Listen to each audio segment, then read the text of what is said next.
welcome back to Twisted Metal Customs, Julia Twisty, and we are in the new TMC workshop. So we've been putting up a few videos recently of this build and the hyperlapse of the whole construction phase, everything, but this is it. This is the shed. You're right at the end wall right now. And yeah, she's, for me, it's huge. It's a bloody mansion, so I'm super ecstatic. Put a lot of time and effort into this build, and finally to the point now where I'm starting to get my tools and stuff back in here. I got my guillotine and some of my workbenches and drills and stuff, so I can start doing rust repair and some normal content that I've been putting up on this channel for the last 80 or 70 or 80 episodes. So I'll do a quick rundown of my setup. So I've got a Unimig Viper. It's a 182, but the important thing is I use gas, I use Argo Shield light, and I use 0.6 wire. So that's pretty important with my settings. So I used to use 0.9. I will not go back to that now unless I'm welding like plate steel, because it just takes too much heat to get the penetration with 0.9 with the settings I use. Now, for my welder settings, I've gone over this a few times, but in short, I do very high voltage and very high wire speed. The higher amperage and wire speed you have, the less time it's going to take to get your penetration, and you're going to have less heat soak in the panel, which in turn will be less warpage. You can see that I've welded a couple inch apart, and when I do that, I tack in from here, get the corners first, all the corners, and then I go between the corners, making sure that your two surfaces are as close as you can get. Because I've shown you recently on the XW that I rushed a section on a repair and they weren't quite right, and then when you grind it down you'll have a big lip. So the main thing is get your two surfaces absolutely perfectly flat. Once you've gone through and tacked this off, getting the surfaces flush by using multiple tools like this bog spreader as a surface guide, you can push down on it to get the surfaces flush, or use a pick between the little gap and you can manipulate the two surfaces there. Same as a flathead screwdriver. For bigger ones you can use it as well. So once you get all those initial tacks tacked off, keep it cool, blow it down. You can use water on a rag. Some people don't want to introduce water to bare metal. That's fine, I can agree with that. So I just use the air compressor, nice and easy. Tack, cool, tack, cool, tack, cool. Spread it across the whole panel. Don't do it all in one spot. Keep it cool. And now you're up to where I am.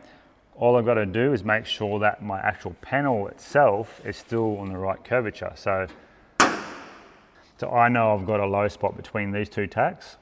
I can see it from standing right here. It just goes across and it goes a little bit in there and then back out to flat.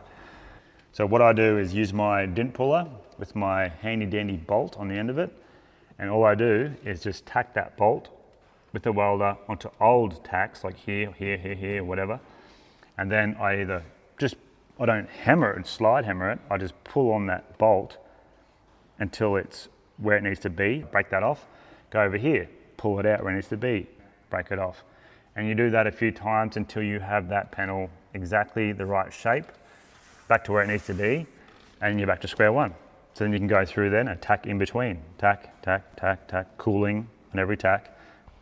Okay, so you can see that is mostly stitched off. I've just pulled up there to show you, I guess, where I'm at and explain some things quickly. You have a few different techniques of grinding. You can use this right angle just die grinder here. It's got a cutting disc on it at the moment, but it can be swapped out for a grinding disc.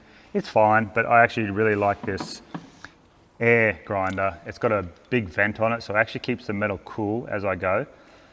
Which is really handy because you can get warpage if you grind too hard with the grinder as well, so watch out for that. You only take away the peaks of the weld and take the weld down until you touch either the maiden steel or the replacement panel steel.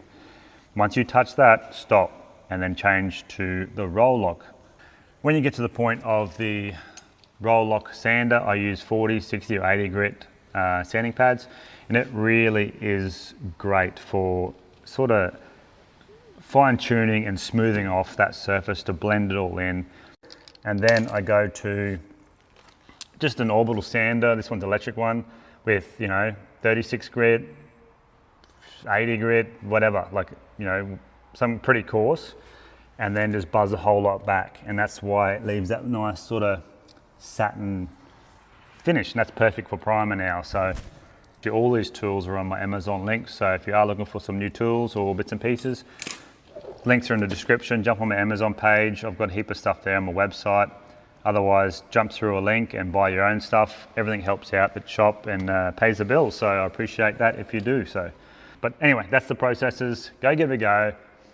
I know it's a lot of talky this episode, but it is what it is when you're trying to explain tips and techniques and how-to processes. So leave a like, subscribe, do a handstand, all that sort of stuff. So I think we'll cut it there. Thanks for tuning in. You've been with Twisty. This is a new workshop. And 2025, baby, can't wait. So many good things happening.